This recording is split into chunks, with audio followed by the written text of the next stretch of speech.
मैं आपको बाखबर कर रहा हूं, वो तूफान आने से पहले हमको तैयारी कर लेना चाहिए। याद रखो मेरी इस बात को, अगर आपका नाम वोटर लिस्ट से निकल गया तो मोदी को सबसे ज्यादा खुशी होगी। अगर नौजवानों तुम्हारा नाम वोटर लिस्ट से निकल गया तो तुमको इख्तियार हासिल नहीं होगा भारत के प्रधानमंत्री से पूछने के लिए कि क्यों बेरोजगारी मेरा मुकद्दर बन गया। कल तुम्हारा नाम वोटर लिस्ट से निकल गया तो वोट डालना तो दूर की बात, कोई आकर तुमसे कहेगा कि अपनी शहरियत साबित करो। यानी आप अपने रोजगार से महरूम, सबसे ज्यादा बड़ी चीज यह है कि आप अपनी इज्जत से महरूम हो जाएंगे। जब तेलंगाना में या आपके किसी रियासत में ये इंटेंसिव रिवीजन होगा तो आप लोग परेशान होने की जरूरत नहीं, अभी वक्त है। पासपोर्ट बना सकते, दबा के पासपोर्ट बनाओ। बर्थ सर्टिफिकेट नहीं है तो बर्थ सर्टिफिकेट बनाओ।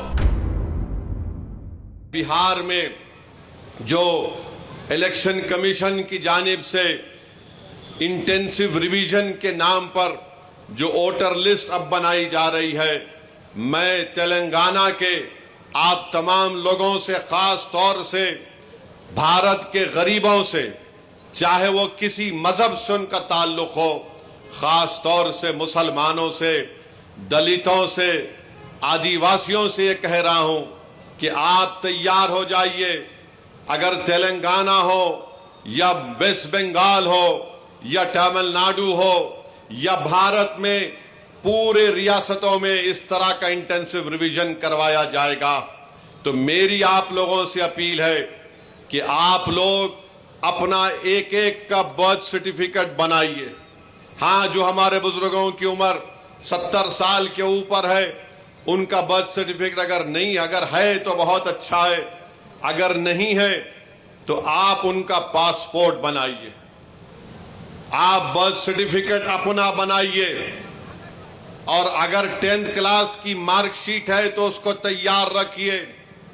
अगर कास्ट सर्टिफिकेट है उसको तैयार रखिए, अगर नहीं है तो बनवाइए। पासपोर्ट नहीं है तो बनवाइए, बर्थ सर्टिफिकेट नहीं है तो बनवाइए। अगर कोई रिटायर्ड पेंशनर है तो जो पेंशन का ऑर्डर मिलता है उसको उठाकर रखिए। अगर आपको 2 BHK का सर्टिफिकेट मिलता है कि आपको 2 BHK दिया गया, उसको उठाकर हिफाजत से रखिए। अगर जमीन गवर्नमेंट ने आपको अलॉट की तो उसको उठाकर रखिए। अगर आप गवर्नमेंट के मुलाजिम हैं या थे, उसका ID कार्ड उठाकर रखिए।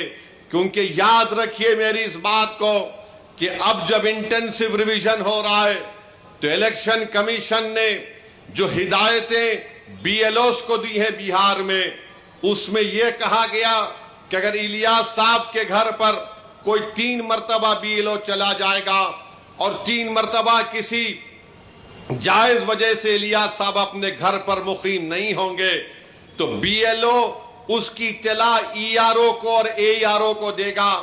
और ये AERO और ERO को इख्तियार हासिल है कि वो 1955 के सिटीजनशिप एक्ट के तहत उन तमाम ओहदेदारों को इत्तला देना के लिए साहब शायद भारत के नागरिक नहीं है, तो ये सिटीजनशिप का मसला पैदा हो जाएगा।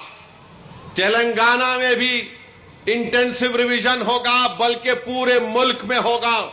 मैं आज यहां बोधन की सरजमीन से खड़े होकर उन तमाम भारत के गरीबों को कह रहा हूं, उन दलितों को, आदिवासियों को और मुसलमानों को कह रहा हूं कि आपको नंबर 1 अपना बर्थ सर्टिफिकेट बनाना है। 10th क्लास अगर किसी ने किया तो मार्कशीट तैयार रखना है। कास्ट सर्टिफिकेट है तो तैयार रखिए, और अगर आप उस कास्ट में आते हैं उसका सर्टिफिकेट निकलवाइए। आपके पास अगर गवर्नमेंट की स्कीम का दिया हुआ 2 BHK का सर्टिफिकेट है तो उसको उठाकर रखिए। ये इसलिए कह रहा हूं कि 10 डॉक्यूमेंट की बात जो इलेक्शन कमीशन ने बिहार में की, वो यही 10 डॉक्यूमेंट है। हमने सुप्रीम कोर्ट को अख्तरुल ईमान मंजलिस की तरफ से गए तो सुप्रीम कोर्ट ने अपने इंटरिम ऑर्डर में कहा कि प्राइमा फेसी हम इलेक्शन कमीशन से कहते हैं कि आधार कार्ड को भी, जो इलेक्शन कमीशन का वोट डालने का एपिक कार्ड होता है, राशन कार्ड को भी वो कंसीडर करे।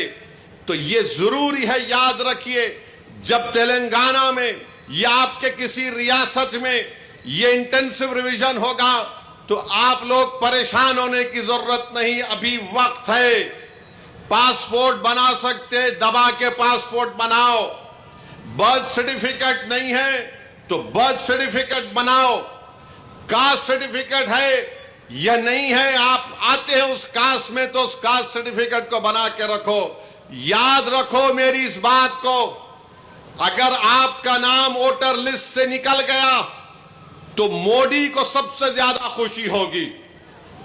क्यों खुशी होगी? क्यों खुशी होगी बताता हूं मैं आपको। आपका नाम जब तक वोटर लिस्ट में रहा, जैसा हम अब मोदी से सवाल कर रहे हैं, बताओ गरीब गरीब क्यों होते जा रहा है और दौलतमंद क्यों हो रहा है, तो मोदी ये नहीं चाहते कि कोई उनसे सवाल करे। अगर नौजवानों तुम्हारा नाम वोटर लिस्ट से निकल गया तो तुमको इख्तियार हासिल नहीं होगा भारत के प्रधानमंत्री से पूछने के लिए कि क्यों बेरोजगारी मेरा मुकद्दर बन गया। और जिस तरीके से बार बार ये कहा जा रहा है कि फुला इलाके में बांग्लादेशी है, फुला इलाके में रोहिंग्या म्यांमार के लोग हैं, फुला इलाकों में नेपाली लोग आके बस गए, ये सब तैयारियां की जा रही हैं। मैं आपको जिम्मेदारी से बाखबर कर रहा हूं। ये जज्बात में लाने के लिए, ये डराने के लिए नहीं कह रहा हूं। ऑन रिकॉर्ड कह दिया गया कि पूरे भारत में इंटेंसिव रिवीजन होगा। और तेलंगाना में जो लास्ट इंटेंसिव रिवीजन हुआ था, मेरे ख्याल से अगर मेरा हाफिजा सही है तो 2007 में या फिर 2002 में हुआ था। मगर ये चीज की तैयारी करके रखिए। मैं भी रशादी साहब से बात कर रहा था कि हमको अनकरीब में तेलंगाना में एक हमारे सदर साहब की मौजूदगी में, उनकी क़यादत में एक मीटिंग करके हम तमाम तंजीमों के जिम्मेदारों को बुलाकर हम उनसे अपील करें, बल्कि हर जुमे के खुतबे से पहले जो लोग मस्जिदों में वाज करते हैं या बयान देते हैं, मेरी आपसे भी अपील है कि आप लोगों को बाखबर करिए। ये साजिशें की जा रही हैं। कल तुम्हारा नाम वोटर लिस्ट से निकल गया तो वोट डालना तो दूर की बात, कोई आकर तुमसे कहेगा कि अपनी शहरियत साबित करो। फॉरेनर्स ट्रिब्यूनल को भिजा दिया जाएगा, उसका भी एक प्रोसीजर है। पहले एसपी बॉर्डर को बोला जाएगा, एसपी बॉर्डर लेटर लिखेगा मिनिस्ट्री होम अफेयर्स को, वहां पर 3 ऑफिसर के दस्तखत के बाद आपका मुकदमा चलेगा। यानी आप अपने रोजगार से महरूम। सबसे ज्यादा बड़ी चीज यह कि आप अपनी इज्जत से महरूम हो जाएंगे। लोग आपको उंगली उठाकर बोलेंगे अरे इसका नाम वोटर लिस्ट से निकल गया, यह भारत का शहरी नहीं है। इसीलिए आप याद रखो, अभी से मैंने जो बात कही उस पर अमल करने की कोशिश करिए। मेरे दुश्मन बहुत हैं, मुझसे इख्तलाफ करने वालों की भी तादाद बहुत ज्यादा है, क्योंकि भारत के अगर कोई लैला है तो उसका नाम असदुद्दीन ओवैसी है। मुझसे बहुत चाहने वाले हैं, मगर उसकी परवाह मत करो। मैं तुमको बाखबर कर रहा हूं, मैं आपको बाखबर कर रहा हूं। वो तूफान आने से पहले हमको तैयारी कर लेना चाहिए। साजिश करने वाले की साजिश में उसको नाकाम करने के लिए हमको आज से तैयारी करना पड़ेगा।